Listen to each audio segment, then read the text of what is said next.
Egunon, Gustio y muy buenos días a todos. Estamos de vuelta en Gastronómica Live en la recta final en este jueves de la cuarta semana, a punto ya de concluir.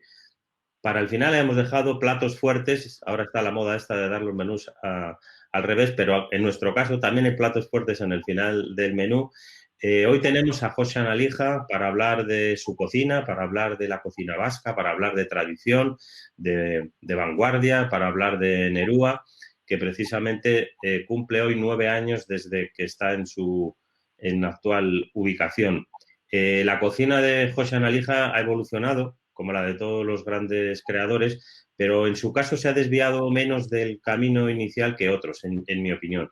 Cuando los vegetales, el producto, la sencillez no estaban tan en boga como ahora, él era una de las pocas voces que practicaban en ese sentido y proponía algo que en ese momento era absolutamente diferente. Ahora hay más gente tratando de hacer cosas que filosóficamente concuerdan un poco con lo que él ha defendido siempre. Es un hombre precisamente por eso que despierta pasiones y también lo contrario. Hay mucha gente, muchos aficionados que nos definimos como alijistas, otros no lo son, pero lo que está claro es que su cocina no deja a nadie indiferente. Es una cocina esencial, de sabores delicados, tiene una gran personalidad, es muy vasca, pero al mismo tiempo es universal por esas connotaciones y esa depuración en la sencillez.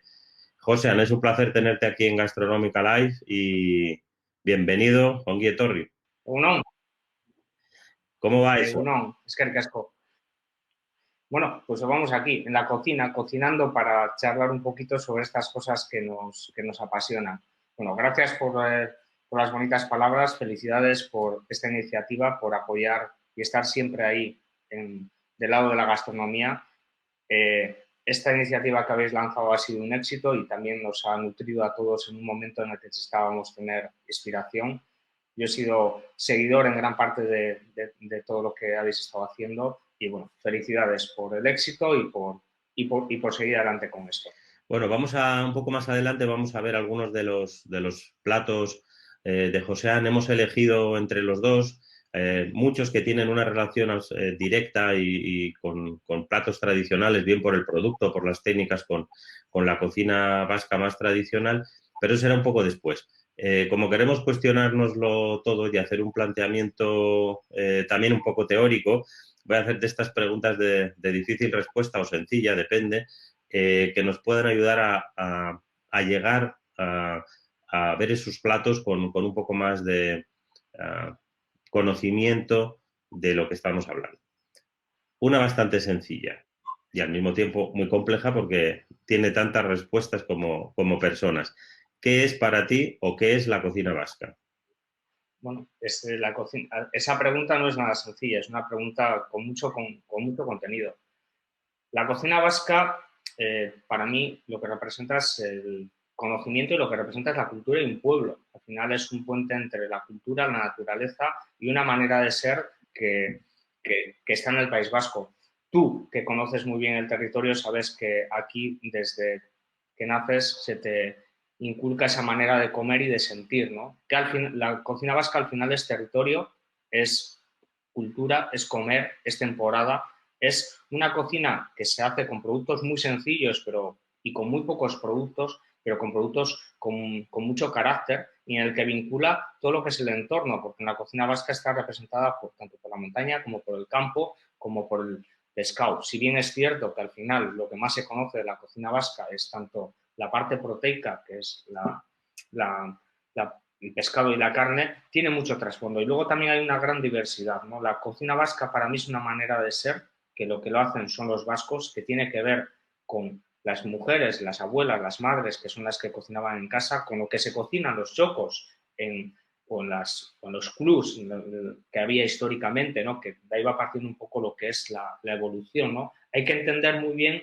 qué es lo que es un choco y cómo nacen los chocos históricamente, ¿no? Para entender cómo de alguna manera todo esto pues va creciendo. Por poner un matiz, en los chocos al final antiguamente era como un taller de I+D. Hoy en día era donde cada uno se atrevía a hacer y esas cosas que gustaban luego se ponían de moda. Y el unirse las cuadrillas, las personas y generar diferentes platos, ahí ha quedado el pozo de un recetario que es lo que entendemos hoy como tradición, ¿no? Para mí la cocina vasca es territorio, es temporalidad y son personas que en cada época han liderado un momento de cada una de ellas, ¿no? Y en una historia muy pequeña, de no muchos años, la verdad es que hay una contundencia y una coherencia muy importante en torno a esto. Pero sobre todo, si hay algo en el que creo que podemos estar todos de acuerdo es que la cocina vasca lo que busca es sabor, ¿no? ¿Por qué el sabor? Pues mira, yo hace tiempo le preguntaba a una persona que de esto conoce mucho y el sabor tiene que ver con esa connotación del no tener, del hambre. Entonces, a través de ahí, por eso los platos tradicionales que se han hecho en la cocina vasca son contundentes, son de sabores recios, son de colores, son atractivos, son platos muy marcados. Ahí vienen las 4 salsas que siempre han caracterizado la cocina vasca. Pero la cocina vasca, en una parte, ha sido una cocina en su evolución del tic-tac, ¿no? Del coger, darle un toquecito, aderezar con muy pocas cosas porque no somos de grandes condimentos y respetar un poco lo que es, respetar mucho lo que es el producto. Es una cocina de conocimiento, ilusión, para ser disfrutada. En el fondo, busca una coherencia con lo que es el entorno. Y me puedo extender un montón Vale. con todo esto. Tu cocina, decía yo, tiene un carácter universal, cualquier lugar del mundo, de los muchos comensales que llegan hasta Nerúa, lo entiende a la primera, pero en sí misma es muy vasca porque tiene todas esas raíces. ¿Por qué tu cocina, si es una cocina vasca y no es una cocina? Pues, a ver, mi cocina es una cocina vasca porque está liderada por el entorno, por lo local. Yo hice una apuesta por observar lo que era la naturaleza, que es la parte desconocida del País Vasco. Todos al final ponemos el ojo en las grandes ciudades, pero lo interesante del País Vasco está fuera de las ciudades, en el entorno rural. Y hay mucha riqueza, hay mucha tradición, hay mucha gente que hace las cosas como se hacía antes y ese concepto de tradición, en el fondo, que yo creo que las tradiciones es algo que está en crisis, muy en crisis, y que lleva años en crisis y que lo que hace que siempre van como un poco, los cocineros defendemos la tradición porque para nosotros la tradición es gusto, es memoria gustativa, es encontrar productos con autenticidad, productos que no se han sometido a lo que es la globalización. Y mi cocina lo que ha hecho es un trabajo, o sea, lo que yo he buscado es un trabajo de entender cuál es el territorio y extraer en cada temporada lo que nos hace diferentes y exclusivos, ¿no? Y jugar con esos productos. Antes lo has definido perfectamente, ¿no? Yo me acuerdo en el año 2000, 2000 y algo, cuando arrancamos con todo esto, que empezamos con todo el mundo de lo que eran las verduras, había muy pocos restaurantes en el país en los cuales trabajaban con verduras, ¿no? Esa parte de volver un poco a la esencialidad, que siempre ha estado en la cocina vasca, dices, nosotros hacemos una composición de platos con 3, 2 o un elemento en muchos de ellos, pero ¿qué es un bacalao al pil pil? Es un plato con un único elemento. ¿Qué es un bacalao al caína? ¿No? Visualmente, la cocina vasca siempre ha ido enfocado a lo que es el matiz, a lo que es esto. Hay mucha inspiración en esa parte de ahí. Es vasca porque busca una coherencia con lo que es el territorio y tiene un ADN, un gusto vasco, un mami vasco, que es la sutileza de lo que ocurre hoy en día. El entendimiento, el respeto, la apuesta por lo que tienes, ¿no? Y al final, bueno, pues con el paso del tiempo queda por definir qué es el territorio, ¿no? ¿Cuánta extensión tiene el territorio? Yo siempre he dicho que trabajamos con productores que son muy cercanos a Nerúa, a pocos kilómetros, es la suerte, ¿no? Es una vuelta atrás, algo que, bueno, que los abuelos hacían, es decir, salían de casa, cogían lo que tenían y el menú se improvisaba cada día sobre lo que tenías. No cogías lo más bonito, cogías lo que estaba para comer, que era excepcionalidad, igual era feo, pero cada día tocaba una cosa diferente. Y entender eso es entender la vida, aprovechar la energía, la fuerza que te da la naturaleza para cocinar con libertad. Y nosotros lo que le hemos puesto es a ese gusto, a esa cultura, a esas raíces, es creatividad para construir un lenguaje distinto con el que nos divertimos y con el que llegamos a personas, pero en realidad la cocina de Nerúa es muy tradicional, creativamente, ¿no? De alguna manera, no sé si estás de acuerdo, esas cocinas de subsistencia, estamos hablando fundamentalmente del caserío, aislado, en muchas épocas no tan lejanas, en una situación casi de semi-autarquía, en donde el 80% del producto que se consumía pues, o era propio o era de los vecinos. Eso se da en muchos lugares del mundo, pero lo que sí creo que se da en el País Vasco, lo que sí se da en nuestra Euskadi, es un rol social colectivo en el que la gastronomía hace que hasta lo más sencillo no se coma solo para quitar el hambre, ¿no? Sino que al final la capacidad de la cocina como engranaje social, yo digo que es como la sangre que alimenta nuestras venas, no somos capaces de pensar en ninguna actividad humana en la que la cocina no tenga una presencia. Y quizá por eso, cuando la gente viene de fuera y nos visita, dicen esas cosas de no, es que en Euskadi se come bien en cualquier parte, porque lo de comer es algo importante para todos, independientemente de la edad o de que estemos hablando de una alta cocina. Pero sí es verdad que digo esto y primero y después digo que en tu caso buscas en esas cocinas o en esos productos de, de la cocina de subsistencia y al final los has estado elevando, ¿no? Y los elevas y los elevas. Bueno, lo que dices es totalmente cierto, ¿no? Yo no creo que en Euskadi se coma bien en todos los sitios como en esto, pero lo importante de Euskadi es el calor humano. Es decir, es que el vasco al final tiene una capacidad de ser un gran anfitrión y todas aquellas cosas que le emociona lo comparte, ¿no? A mí me gustaría entender cuánto peso tiene en esa manera de ser lo que hemos vivido nosotros en casa y lo que hemos vivido en los chocos. Es decir, porque hay una influencia muy grande en ese comportamiento. Es decir, entender que si tú vas al fútbol, luego posiblemente vayas a merendar o al choco, ¿no? O vayas a comerte una chuleta o algo. Es decir, cada cosa tiene un con qué, ¿no? Y la comida es el acompañamiento, la comida, la excusa para estar. ¿Por qué? Porque nos gusta estar. Yo creo que el valor importante de todo esto es la sobremesa y el estar con la gente. Y la comida no deja de ser nada más una excusa, pero sí es cierto que con los años te vuelves caprichoso. Y aquí nos hemos hecho muy caprichosos y muy orgullosos de lo nuestro. Tiene que ver porque históricamente al final hemos estado encerrados, ¿no? Y el estar encerrados nos ha hecho muy nuestros, para lo bueno y para lo malo. Y eso es lo que hace que el peso de lo local, que el peso de nuestros productos sea importante para nosotros. La nostalgia, el cariño, el recuerdo y luego, sobre todo, la exclusividad de la calidad.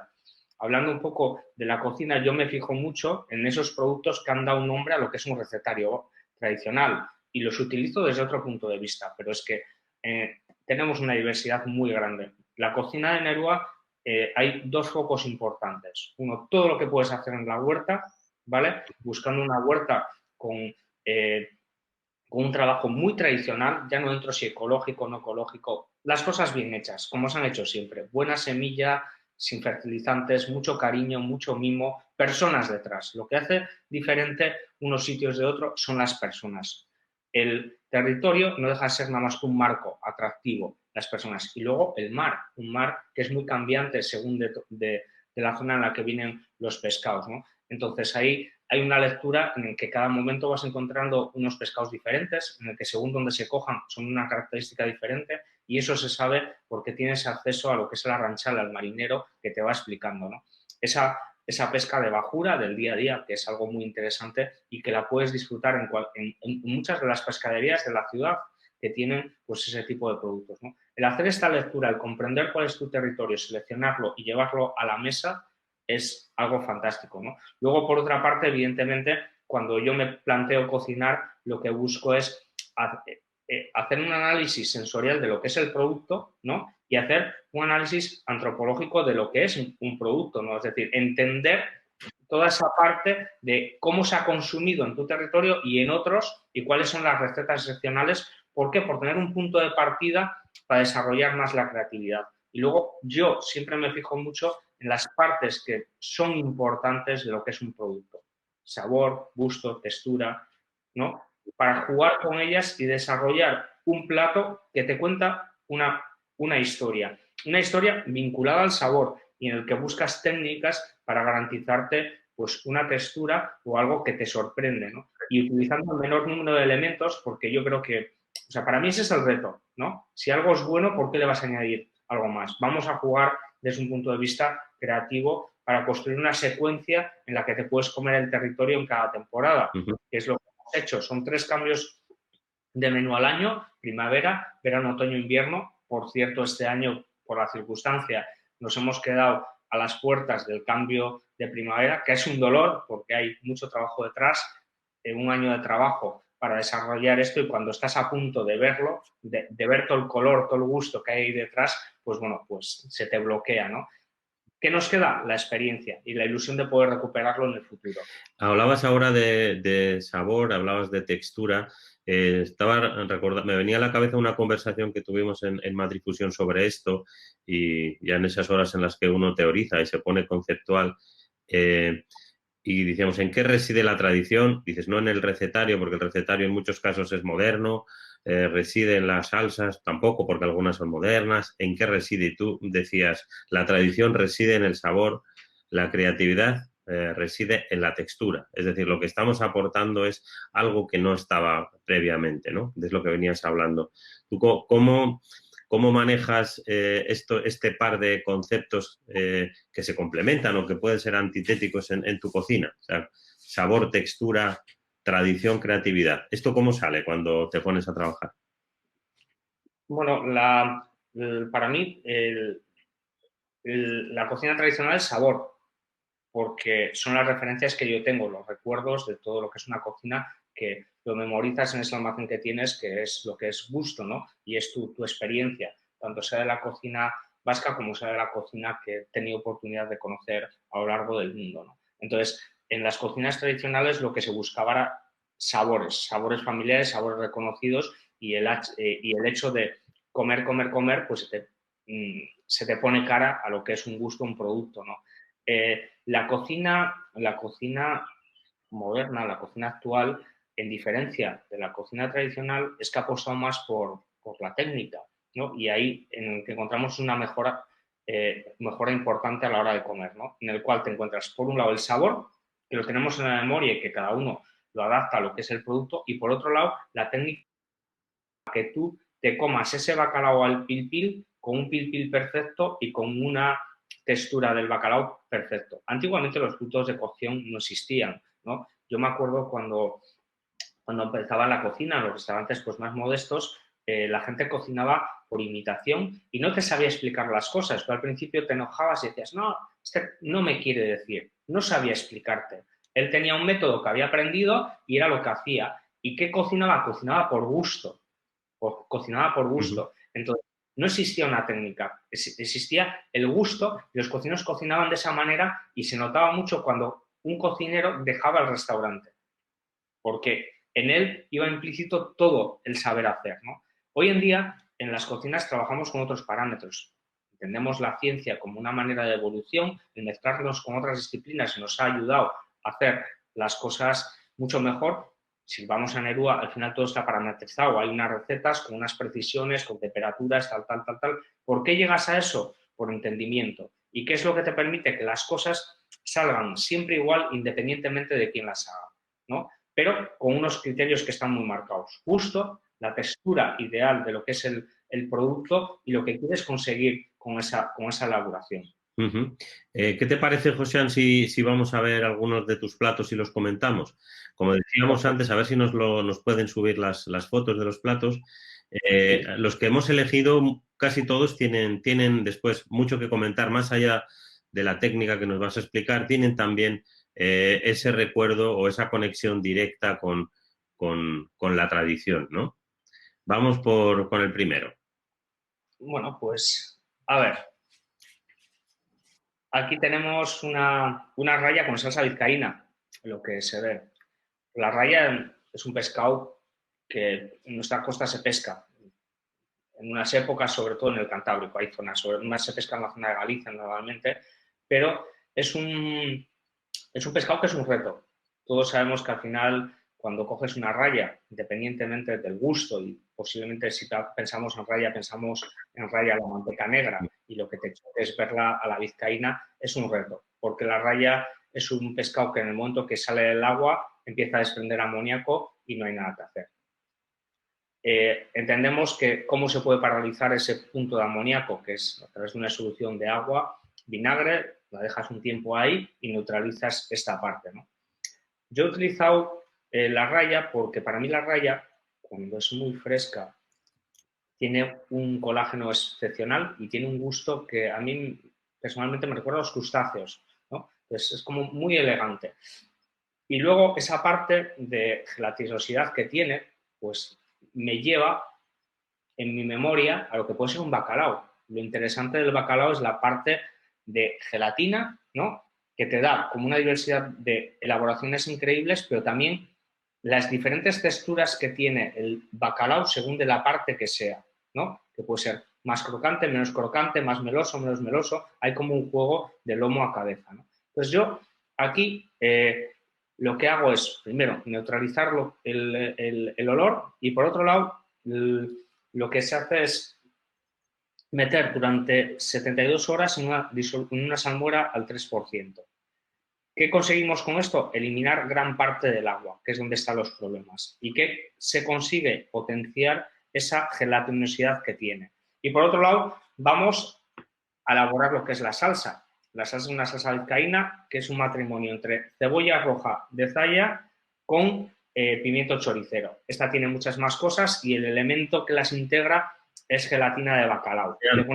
Si me permites que unos segundos para la publicidad, ¿por qué no explicas? Es que yo soy del pueblo de donde es esa cebolla, que hasta que Josean y unos pocos cocineros vizcaínos la han puesto en el panorama de los grandes productos mundiales, pues solo consumíamos nosotros en nuestras casas. Entonces, para mí es un orgullo, aparte que realmente considero que es un producto imbatible. Otro tiene muchos productos cercanos que defiendes por una cuestión emocional, pero objetivamente, aunque fuera china, esa cebolla tiene unas características que no tienen otras. Entonces, me permitís esta morcillita, le dejo a José que siga, pero que nos hable algo de la cebolla. Bueno, seguimos con la cebolla. La cebolla, la verdad es que es una cebolla increíble, es una cebolla como más chata y que tiene una característica que es una cebolla de mediano tamaño y es muy dulce.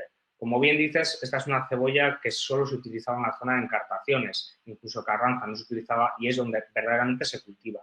Ahora se ha extendido a las partes de lo que es el goyer y chorrier y también se planta y es una cebolla que tradicionalmente se utilizaba en esas zonas para la elaboración de embutidos y morcilla y se guardaba porque se conserva muy bien por su alto contenido de azúcar en las casas con los medios que había antiguamente que te permitía para hacer pues todas las elaboraciones. Hay que entender que uno de los grandes productos que existe en la cocina vasca es la cebolla. La cebolla está presente en todo, junto con el ajo prácticamente. Son de las cosas que más presencia tienen dentro de lo que son nuestras salsas. Si me apuras más aún la cebolla.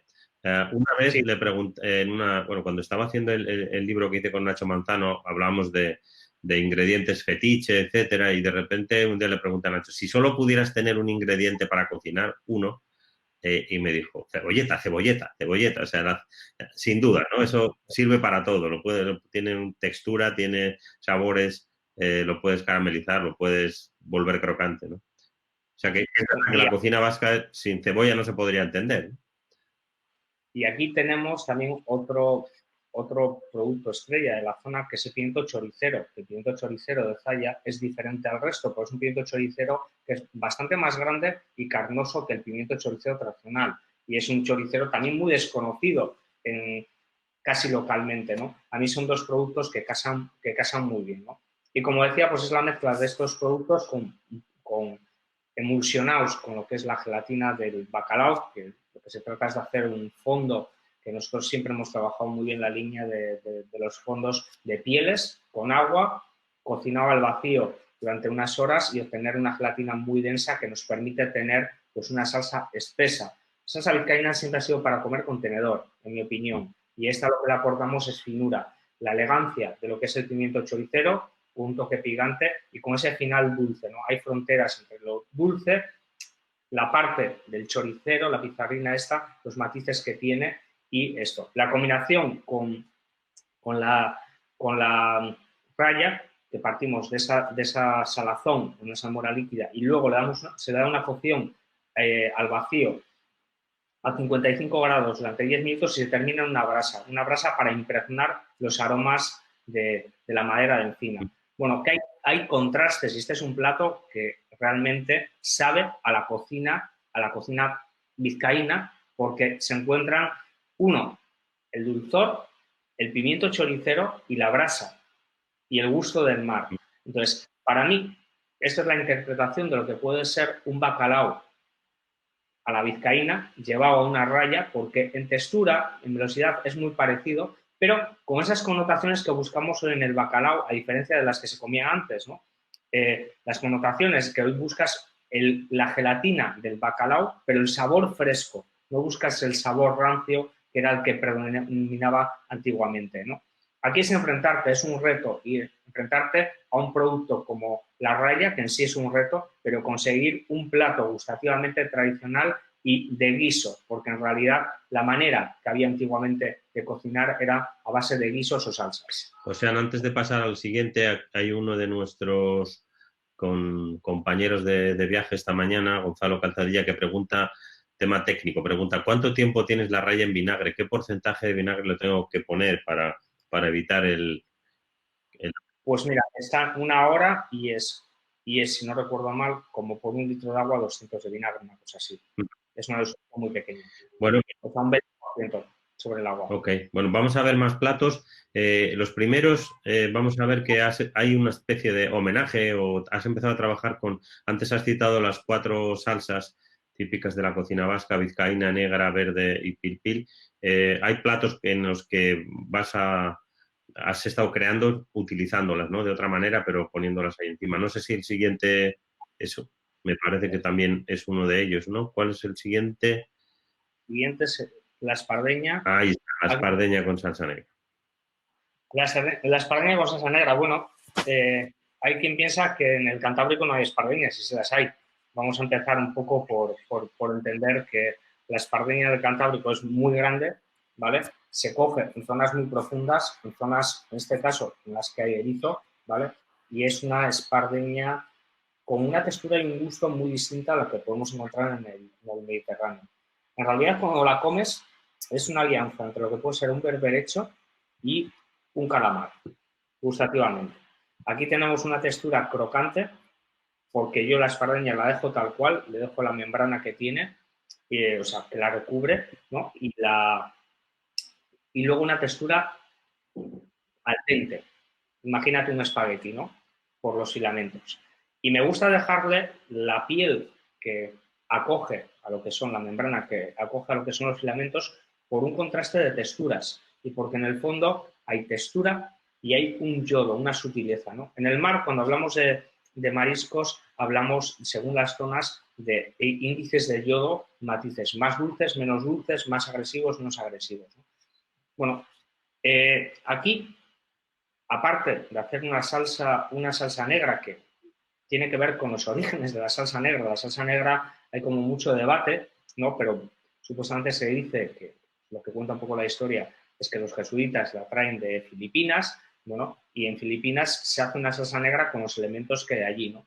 La salsa negra ellos, pues aparte se echa tomate, ajo, jengibre, el calamar o el chipirón, salsa de soja, guindilla, vinagre de coco, ¿vale? Y se hace el estofado tradicional, ¿no? Con las tiritas y demás. Y eso es lo que tenemos ahí. Y en realidad, gustativamente, es una salsa que es mucho más alegre que la que nosotros hacemos, que es una salsa dulce y muy yodada. Pero esto mantiene el yodo, pero tiene el estímulo.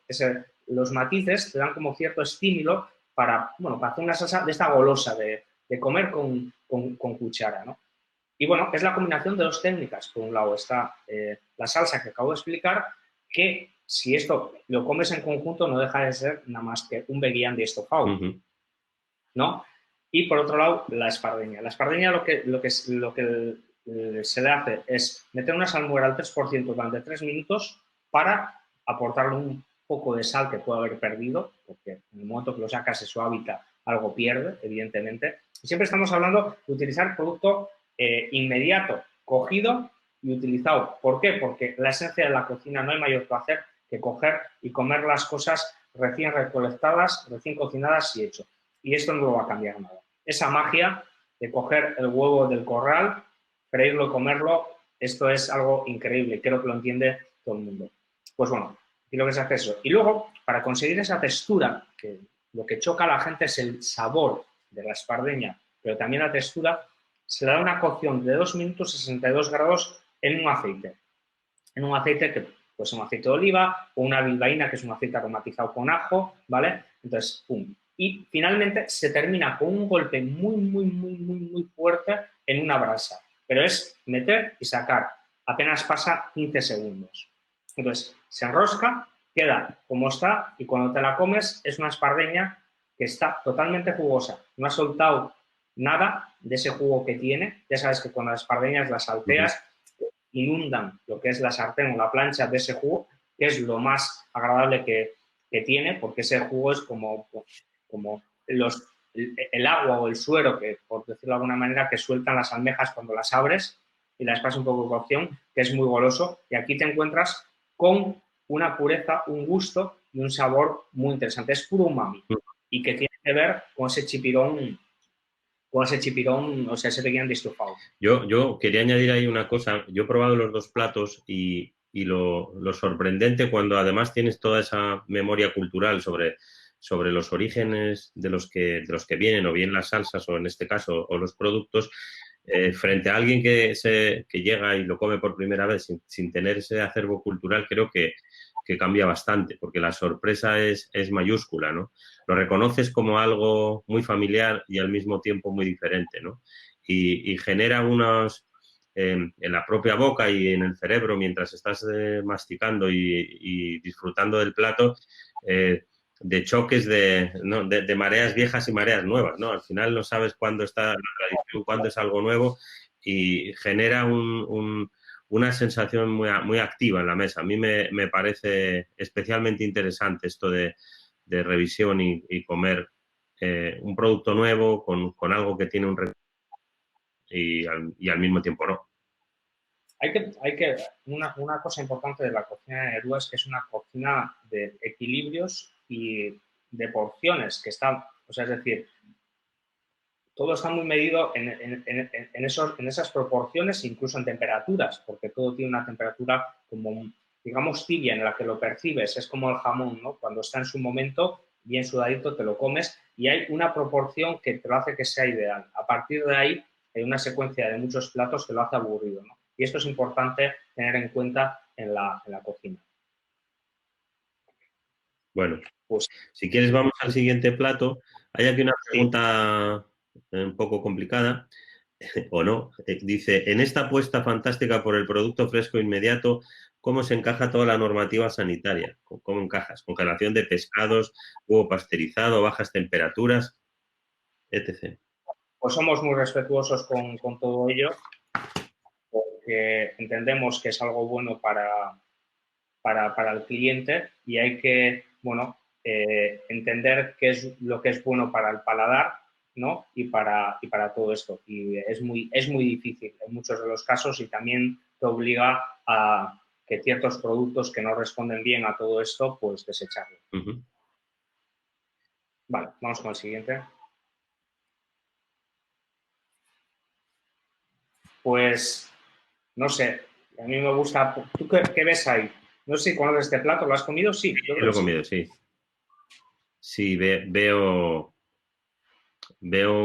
a ver, la cococha siempre en principio la identifico más cuando lo ves así, y sobre todo lo veo ahora pequeño, con, con la merluza, la salsa verde, siento luego la brandada, o sea, vuelvo a sentirme en un territorio muy confortable, ¿no? Para mí es no salir de casa y al mismo tiempo estar viajando, es como viajar con un seguro sobre el mundo que te gusta. Me parece un plato en sí, eso toda la delicadeza de la cocción de la cococha del bacalao, que no siempre es tan fina, ¿no? Como la merluza. El recuerdo que tengo era de que fue bastante sorprendente. Y me gusta también esta idea de haber exportado al mundo, ¿no? Una palabra, ¿no? Esto se llama cococha en todas partes. Al final, eh, Sí. tiene mucho que ver con esa búsqueda de lo delicado que tú decías, ¿no? O sea, fíjate, desde un punto de vista casi de biólogo marino, es terrible pensar que para comerse un plato de cocochas, pues cuántos animales hacen falta, ¿no? Es cierto que todo lo demás se aprovecha, pero si uno lo piensa bien, se imagina con un dictadorzuelo en un país de África, aprovechando solo, pues, yo sé, como hacían los romanos, las lenguas de los pelícanos, ¿no? O sea, Pero vamos, es que la gelatinosidad y la textura y el sabor de una cococha, pues es imbatible y en este caso, pues es más sorprendente, ¿no?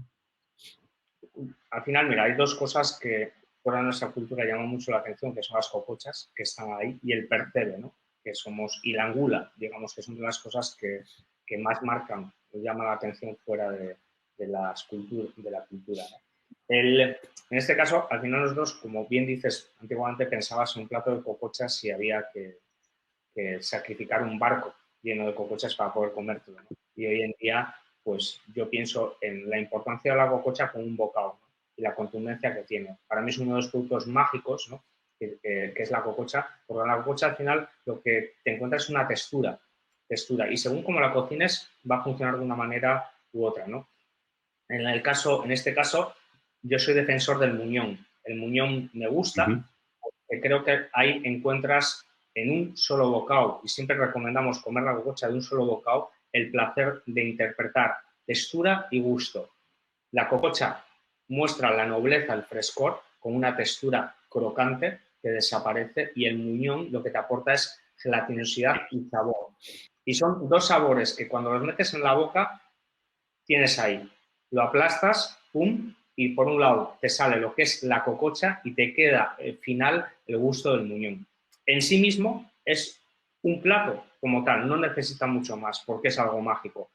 Lo puedes hacer a la brasa, lo puedes hacer rebozado, albardado, como decimos aquí, lo puedes hacer en salsa. Bueno, a mí me gusta la cococha lo más neutra posible para poder disfrutar de estos matices. Y en este caso combino algo que es una mezcla de, lo metemos en una salmuera 3 minutos, por la misma razón que antes, también salmuera al 3%, se confita a 62 grados unos minutos, nada, 90 segundos, para ablandarlo, y finalmente se aromatiza con brasa, porque la brasa es algo muy nuestro. Y luego vamos a recuperar esa salsa verde, que tú recordarás que es una salsa verde que siempre tiene como un peso como un poco ligeramente amarga, como de hierba, con mucha clorofila, con acidez por el chacolí, ¿no?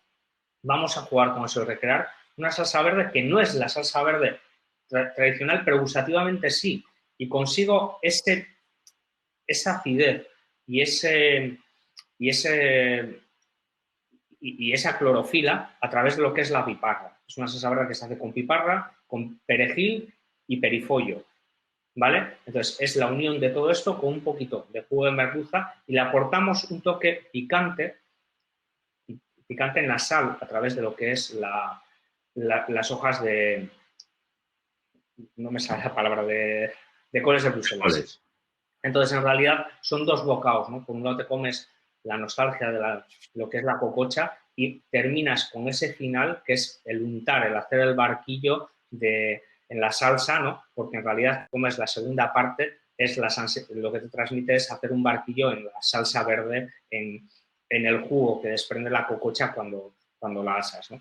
Bueno, estamos hablando de emociones, de cosas que compartimos en la mesa, de sensaciones, de todas esas cosas que a uno le emocionan. Para mí el reto es el llevarlo a la mesa, al plato, de otra manera diferente, ¿no? Y lo que antes decías, que es muy importante, ¿no? Yo creo que nosotros primero hemos sido cosmopolitas en Bilbao, y luego hemos sido pueblo en el mundo, y ese es el éxito, ¿no? Hemos intercambiado los valores, y con eso lo que hemos conseguido es darle valor al gusto de nuestras tradiciones y de nuestros sabores. La salsa verde, por aquello de la sencillez que tiene, hablo de la tradicional, de su elaboración, probablemente debería estar en el manual de supervivencia de cualquier aficionado a cocina, ¿no? O sea, casi cualquier cosa funciona bien con una salsa verde que se arma en 5 minutos. Hablo de la cocina de casa, no hablo en la cocina. Es compaginable tanto para pescados como para verduras, ¿no? Para verduras, por eso digo. La salsa verde no me parece tan fácil de hacer. Es decir, la salsa verde tiene como su proceso de alquimia, ¿no? O por lo menos como yo la entiendo, ¿no? Al final partes de lo que es una bilbaína, ajo, un buen aceite, una guindilla, le metes el perejil para aromatizar y freírlo, y luego ahí le metes un caldo muy gelatinoso de pescado. La merluza funciona muy bien, porque la merluza, con el caldo de merluza haces un pil prácticamente. Y cuando tú lo tienes eso, yo con una turbis lo trituro para quedarme con el color y el aroma de lo que es el perejil, y a eso le voy añadiendo un poquito de aceite de oliva, hasta conseguir un pil. Y en ese pil, que es un equilibrio perfecto de una emulsión entre lo que es el sabor y la untuosidad que le da el aceite y el perfume del perejil, lo que consigues es algo que te integra, metas lo que metas, unas alcachofas, un espárrago, unos guisantes. Es muy generosa. ¿Por qué? Porque es muy fácil y son sabores y aromas que se complementan muy bien tanto con vegetales como con pescados, incluso hasta algún marisco, me atrevería. Sí, sí, además tiene equilibrio, densidad, el punto de acidez que le aporta también el chacolí o el vino en su caso. Bueno, esto diría que es uno de los básicos en el mundo, dentro de las 10 salsas que todo el mundo debería tener en cuenta de cualquier cultura. Yo, desde luego, la verde la metería.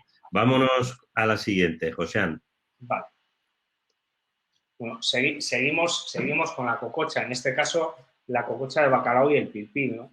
Antes hablábamos un poco de todo esto y en realidad aquí lo que hay es técnica y conocimiento y sobre todo respeto por lo que es la tradición y le añadimos unos matices. Para mí la cococha de bacalao es mucho más compleja de cocinar que la de merluza, porque la cococha de bacalao es más difícil encontrar cocochas muy buenas, luego tamaños, viene como muy irregular y luego hay un punto que hay que manejar muy bien las temperaturas porque se pasa. Si tú pasas de 65 grados la temperatura de cocción, se endurece y se convierte en un caucho. Entonces, bueno, aquí lo que hacemos, en lo que pienso es en hacer un único plato con un elemento, con un producto, ¿no? Y esta es una cocina prácticamente como doméstica, ¿no? El hacer poco, ¿no? Y es el ejemplo claro de lo que es la cocina vasca, conseguir mucho con muy poco, ¿no? Aquí hay una técnica que es cocinar al vacío a 62 grados las cocochas durante 6 horas, luego se enfría, por un lado tenemos todo lo que es su gelatina, por otro lado se hace una diferenciación entre lo que es la piel, que es pura melosidad, y lo que es la carne, que tiene textura. Y con esa carne lo que se hace es una brandada que es triturar la carne, se añade una pizca de kuzu para estabilizarlo y se le va añadiendo parte de lo que es el jugo de cocción con un poquito de aceite y se crea una especie de brandada tipo pil que desaparece muy rápido en la boca. Entonces, luego se reconstruye la forma física de lo que es la cococha con esa piel y esa brandada y ahí lo que tenemos es una textura que prácticamente es un gnocchi. Un gnocchi de patata que lo metes, pum, y desaparece, que es perfecto. Y por otro lado, con el jugo se hace un pil. Un pil, como yo lo entiendo ahora mismo. Antiguamente los pilpiles eran pilpiles muy contundentes en aceite, ¿no? Y para mí el aceite es muy poco en proporción, ¿no? es el jugo, en proporción de lo que es el jugo, ¿no? ¿Por qué? Porque el aceite lo que lo utilizo es para darle textura. Hay mucho jugo concentrado que ya es gelatinoso, al que se le añade lo que es aceite de ajo, ¿vale? Y para estabilizarlo me apoyo en lo que es un sifón.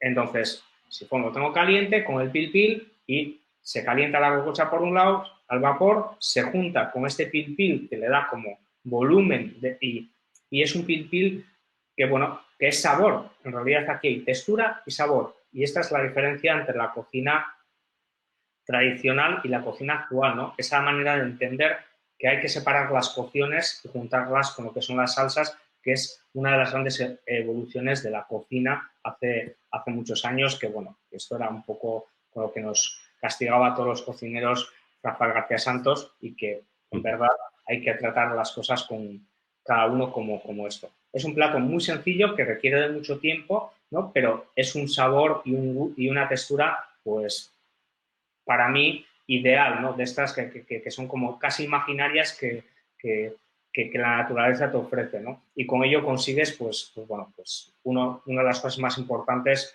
que nos ofrece el bacalao, ¿no? Es curioso también, a veces yo he comentado cómo los vascos con productos que no son nuestros hemos conseguido resultados tan excelentes que a veces parece que no se podía entender el bacalao sin los vascos, ¿no? Por lo menos en España. Sin embargo, pues fíjate de cuál es la procedencia y lo lejos que está, ¿no? Así que a veces esto del producto de proximidad puede ser también producto de proximidad emocional o incluso de proximidad histórica, ¿no? Porque... En este caso, pues me gusta esa palabra, dices, de proximidad emocional, porque yo creo que aquí en Euskadi hay muchos productos que los entendemos como nuestros, pero en verdad no son nuestros, ¿no? Y has puesto el ejemplo de lo que es el bacalao, pero donde el maíz es algo que no es nuestro y lo entendemos como nuestro, la alubia, el tomate, el pimiento choricero, y son cosas que hoy, bueno, sacas un tema de estos en la barra de un bar y, bueno, y te sacan con los pies por delante. ¿Cómo vas a discutir que eso no es nuestro? Entonces, Sí, eso lo podría entender, pero la diferencia está que 500 años después de que llegara el maíz y llegara el tomate y llegaran las alubias, digamos que los estamos produciendo aquí, pero en el caso del bacalao, pues nunca jamás, o sea, no hay bacalao. no hay bacalao.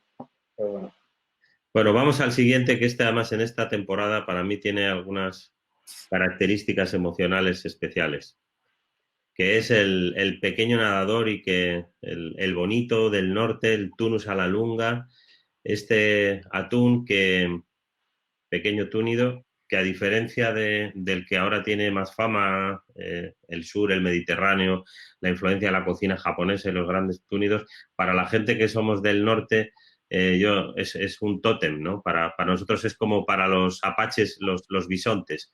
Cuando llega la manada de bonitos por la costa, empieza la fiesta, ¿no? Empezamos a sonreír y llega el momento de cocinar bonito durante unos meses, unos pocos meses, todo el tiempo y de cualquier forma, ¿no? Entonces me parece la presencia del bonito, me parece original y me parece además que tratado como lo tratas tú, todavía tiene un salto de calidad, pero para mí esto está conectado con quién soy. Si me tuviera que definir en 20 líneas, en una de esas líneas sería soy un comedor de bonito, o sea, soy un... Bueno, hay quien puede pensar que soy un enfermo de identidad y que en una parte, pues, confieso que es así. Para mí el bonito es algo excepcional porque detrás del bonito, o sea, hay un recetario increíble y hay muchas maneras de comer. Uno de los platos que más me entusiasma es el marmitaco, que llega a esta época y que, bueno, que al final es un guiso que haces, lo compartes normalmente con amigos o con familia, inviertes bastante tiempo para hacer lo que es un marmitaco, pero es un plato único, principal y de repetición, que lo hace maravilloso y que no te cansas, ¿no? Y luego otro plato que también se come y que tiene su proceso y tiene su entramado es el bonito con tomate, que es algo como muy sencillo, ¿no? Que alguien pensará y dice, bueno, una lata de tomate, cocinar el bonito, rebozarlo, lo que se hace salvardaba y tal, y se mezcla con la salsa y ya está. Pero bueno, eso responde a que el exceso de tomate se hacían conserva, ¿vale? Y las conservas las utilizabas al inicio de la temporada, que no había tomate para hacer estos platos y otros muchos, y te daban como un poco cobertura a lo largo de lo que es el año, ¿no? Y bueno, jugando con esa memoria, lo que le aplicas es un poco técnica, conocimiento, ¿no? Es lo que nos ha hecho evolucionar y crecer. Y yo soy un amante del bonito y lo pongo por encima del atún, por ese cariño, ¿no? Y porque también me puedo comer medio kilo de bonito en un ataque de estos de ansiedad y me comería muy poco de atún porque me satura mucho más, ¿no? Y una de las partes más maravillosas del bonito es la ventresca. Yo creo que una ventresca que pasas por una brasa y le añades un poquito de aceite, no hay nada más que decir. Es algo muy japonés casi en cuanto a concepto, porque nuestra cocina en unas partes tiene mucho que ver con lo que es Japón y la manera de entender esa pureza de gustos y sabores. Y aquí, pues mira, lo que hay es un bonito con tomate que os describo claramente cómo se hace. Por un lado es un lomo de bonito que se mete una salmuera al 15%, al 5% durante 40 minutos y luego se saca, se mete con aceite de pimiento verde y se cocina a 35 grados durante 20 minutos. Son tacos, para que os situéis, de medio kilo como máximo, ¿vale?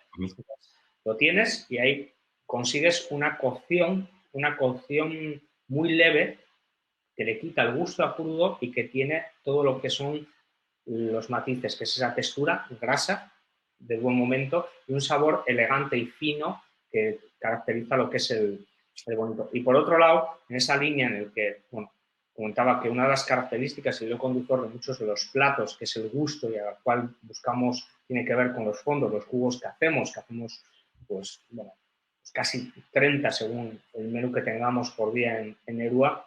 Tenemos un jugo de tomate asado que se mezcla con un jugo de cebolla de zaya, que es la unión en proporciones, es un 60-40, 60 de tomate, 40 de cebolla, y esa es la mezcla perfecta. Si ves el plato tradicional era un bonito que se albardaba, harina, huevo, se freía y se colocaba en una salsa de tomate, se da un pequeño hervor, una salsa de tomate muy concentrada, y en algunos casos se servía con un lecho, una cama de cebolla caramelizada, ¿no? Y aquí nos encontramos eso, es concentración de sabor, de gusto, de memoria, equilibrio. Es un plato dulce y marino, prácticamente, que te recuerda a platos de cuchara, ¿no?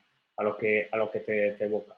Y con ese perfume del pimiento verde, que es, bueno, uno de los perfumes más entrañables que existe, y yo no entendería el verano sin pimiento verde y tomate. Esa ensalada, esos pimientos verdes, y bueno, y si cae por ahí algunas anchoas o un chicharro, pues ¿para qué más, no? Una pregunta, porque es que esto yo voy a tratar de repetir la cocción del bonito. ¿Cuánto tiempo está en la salmuera? En las salmueras son un tajo, 40 minutos, ¿vale? Al 5%, y luego son 35 grados en una runner, envasado al vacío, 20 minutos. Muy bien. Y dejarlo aproximadamente. A ver qué tal me queda, para ver si me has dado la receta de verdad o me estás engañando. Oye, por cierto, ¿qué te parece? Digo, la cocina del bonito a lo largo del Cantábrico va variando bastante, ¿no? Digamos que en el País Vasco y una parte de Cantabria se parece un poco más. Luego llegamos a Asturias, por ejemplo, nunca lo hacen con tomate. Sí hacen un aprovechamiento increíble del pescado con el famoso rollo de bonito, que cuando está bien elaborado es delicioso y con el que se aprovechaban todas esas partes menos nobles, ¿no? Es decir, que en esa cultura que ahora aparece del aprovechamiento al 100% del animal por una cuestión de supervivencia, se venía haciendo también históricamente, ¿no? De aprovecharlo todo. Es que al final los bonitos, yo creo que hay, recuerdo que antaño se cogían y todavía se siguen cogiendo los bonitos en una época, y hay una parte que haces conserva y con las otras partes pues vas haciendo diferentes elaboraciones, ¿no? Las conservas de bonito es algo que es muy típico aquí hacer en casa, y bueno, la industria conservera de bonito es algo fantástico, y luego que tiene muchas elaboraciones. Lo más reconocido pues es el bonito. Tradicionalmente se utilizaba para marmitaco, bonito con tomate o bonito frito con pimientos, es decir, ese tipo de elaboraciones, y luego la ventresca, que siempre se ha entendido como algo sublime, ¿no? Pero que casi es más de tiempos actuales, porque antiguamente se comía las ventrescas. Es decir, la ventresca que se lleva consumiendo 20 años, 20 y algo, así de manera como un poco constante, igual ni eso. Y son bocados como más sublimes y que tienen como un tratamiento. Bueno, antiguamente se asociaba el bonito a algo seco, y hoy hemos entendido, ¿no?, con esa influencia de otras culturas y de mirar a otros territorios, como puede ser Japón o puede ser Perú, que tienen otro atrevimiento con este tipo de cocciones, pues al final que el bonito un poquito más crudo es más rico.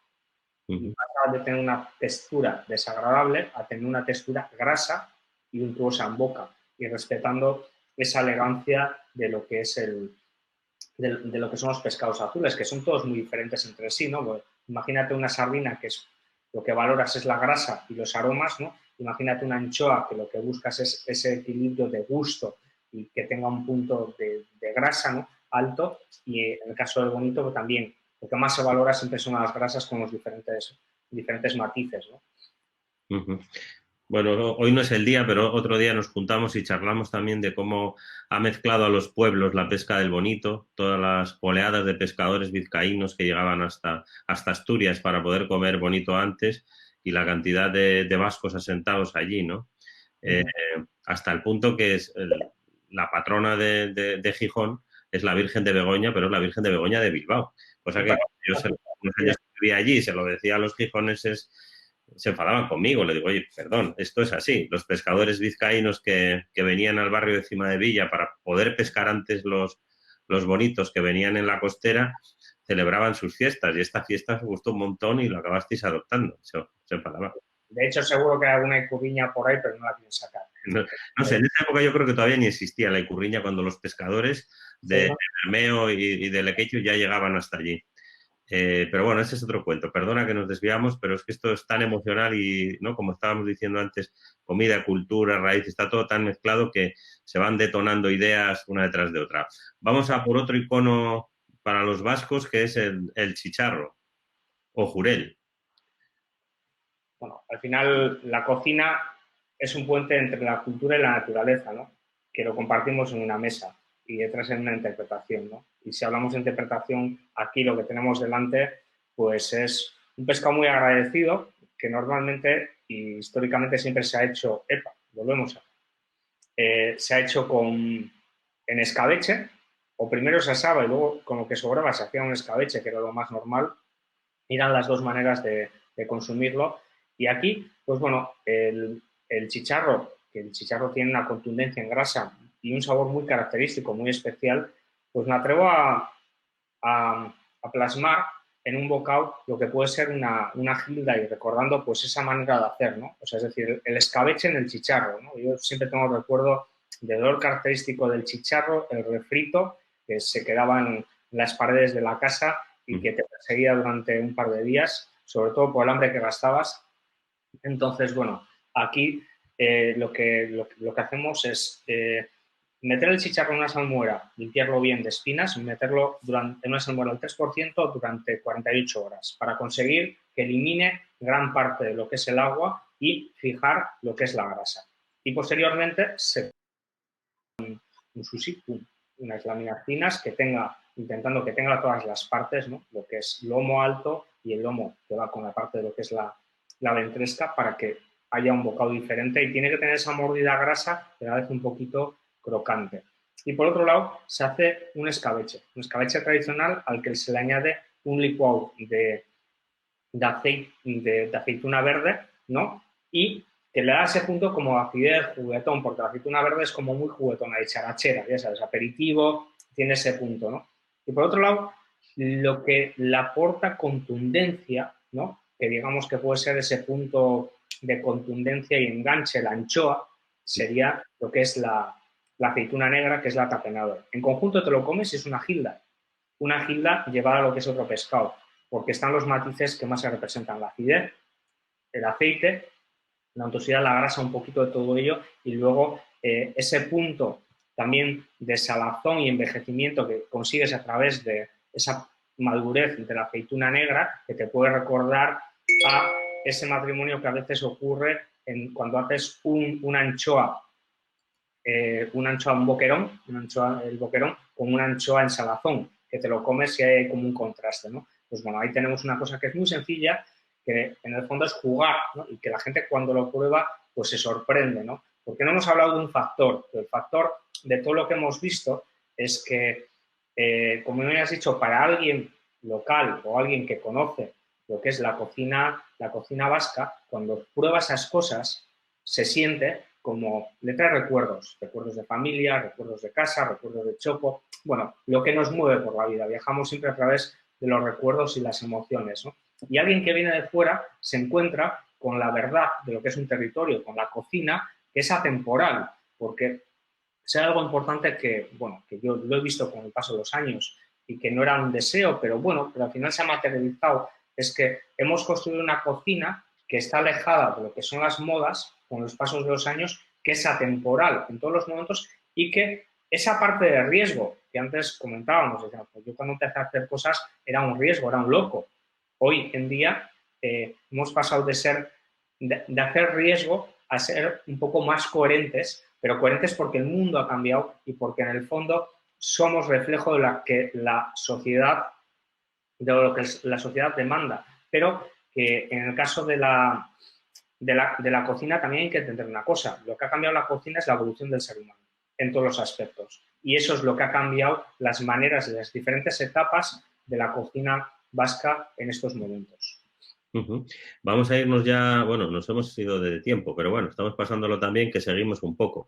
Vamos a irnos a lo dulce, al postre. Antes te hago una pregunta. Escribe aquí Erika Nakaoji dice, buenos días, soy japonesa, escucho desde Tokio. Fui al Guggenheim en agosto pasado y pasé por su restaurante. El plato de bonito atún parece modelo japonés, pero salsa diferente. Usted vino a Japón Cook Project. ¿Intentaba utilizar salsa tipo japonés por casualidad? No sé si te dice que tratas de imitarlo o no entiendo muy bien exactamente qué quiere decir con lo último. Si Bueno, te has inspirado en Japón o entiendo qué quiere decir.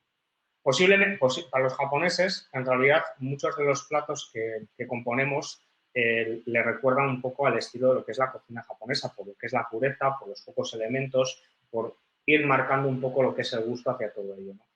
No tiene nada que ver con Japón porque es un plato característico de aquí, pero ese aspecto visual al final no deja de ser un taco de jamón, o sea, de bonito, con un dashi que entenderían ellos vegetal, ¿no? Entonces, es decir, ahí que te encuentras umami. El hilo conductor de todos los platos que hemos ido pasando es el umami. El umami que yo voy buscando los diferentes productos, que para mí es el equilibrio con diferentes matices y reduciendo pues muy mucho la contaminación de sabores frente a lo que es el elemento principal. Hay una concentración a la que es un elemento principal. En realidad, mi cocina tiene unos aportes sobre lo que podría ser una cocina de un asador, en la que jugamos con ciertos guiños, no más. Bueno, ahora sí terminamos con una conexión innegable entre Japón y Bilbao. No sé quién homenajea a quién, si Bilbao a Japón o viceversa, pero nos vamos al mochi de bollo de mantequilla, ¿no? Ahí vamos. Ahí va. Pues, pues sí, bueno, para mí esto es algo como para cualquiera de Bilbao, ¿no? El bollo de mantequilla es algo que llevas en el corazón, ¿no? Porque en realidad tampoco tenemos muchos postres, ¿no? Y esto es una merienda para nosotros, ¿no? Después de merendar, cuando te portabas bien, pues te regalaban un bollo de mantequilla y te sentías el tío más afortunado del mundo, ¿no? Tenemos el bollo, mantequilla, el pastel de arroz y la carolina, que son como un poco los más de lo que hay, y porque en realidad nosotros no somos tan dulces, no comemos tanto dulce, y el dulce lo entendemos más como merienda que como desayuno. El desayuno somos más de tortilla, patata, o bocata, jamón, para empezar un poco el día con alegría. Entonces, en este caso, son la suma de tradiciones. Yo la primera que estuve en Japón fue en el año 2009, si no recuerdo mal, y a mí me fascinaba mucho de ese país y me sigue fascinando porque recientemente he estado, es que al final son muy academicistas y cada uno tiene una disciplina y hace que los establecimientos a los que vayas por el saber hacer y el valor añadido que depositan en ellos, ¿no? Entonces, cuando tú vas a un lugar en el que hacen mochis, ¿no? Y ves que con un arroz, con algo tan sencillo, consigues una textura tan especial que casi es una gominola para nosotros, una gominola que puede ser dulce o salada, pues digo, jolín, ¿qué secreto, no? O sea, es decir, aquí se pueden esconder secretos. Y me parecía que la suma de dos tradiciones, porque en este caso es que un mochi, que es una piel muy fina, parece un pañuelo de seda, ¿no? Lo que hacemos, pero con ese punto de elasticidad que lo muerdes y que se deja con un poco deslizar, que te lo comes de dos bocados, encerrar el alma, que para mí que es algo muy emocional y muy de niño, que es el bollo mantequilla, ¿no? Entonces, es la suma de esas dos tradiciones vista desde un punto de vista de humor y cierta ironía, ¿no? Cierto humor vasco, y aquí tenemos un bocado final que normalmente es con lo que terminamos en alguna época del año los menús que me gustan. Con esto, lo importante es que yo me doy cuenta que el viajar lo que te abre es la mente y que en el compartir, en el, bueno, ver qué cosas se hacen en otras culturas, había una evolución muy grande de lo que es el ser humano y la gastronomía. Y la gastronomía ha evolucionado mucho, mucho, mucho, mucho, mucho gracias a todo este tipo de cosas. Unidas son mágicas. Hay que entender cuáles son los códigos para unirlas. Bueno, pues aunque seguiríamos hablando aquí toda la mañana, empieza a ser ya complicado por aquello del hambre que nos estás dando, nos tenemos que despedir. Yo quería hablar de más cosas, de algo así como la post-nueva cocina vasca o de los novísimos, un poco esa generación bisagra a la que perteneces, que ha llegado después de estos grandes y que os habéis hecho su sitio y que estáis evolucionando muchas cosas, ¿no? Pero que quizá no se reconoce tanto, ¿no? Todavía hay mucho peso de lo que ellos han sido, ¿no? Que fueron muy grandes, pero curiosamente yo en los primeros escritos de la nueva cocina vasca, que yo siempre digo nueva cocina guipuzcoana, porque todos eran guipuzcoanos, o sea, hablaban de la cocina china y de la cocina francesa como referentes y curiosamente creo que en este momento ninguna de las dos son las que más estén influyendo en el mundo. Pero bueno, como decíamos, se nos ha acabado el tiempo. O sea, ha sido un placer. No sé si quieres darnos alguna noticia sobre cuándo vamos a poder ir a Nerúa. Hoy cumpleaños y cuándo vamos a poder ir ¿Cuándo podemos empezar a reservar? ¿Cuándo podemos ir a comer? Ya saben además que la ventaja de Nerúa es que está también el museo. Es una disculpa maravillosa para decir que van a hacer doble cultura, doble sesión, museo por la mañana, al mediodía restaurante, o si no le gusta el museo, pues con la persona que vaya al museo y usted va a Nerú. O sea que de eso tiene clientes de todo. ¿Qué nos puedes contar de tus planes y de los planes de Nerúa? Bueno, la verdad es que no tenemos una fecha de apertura todavía, estamos trabajando en ello.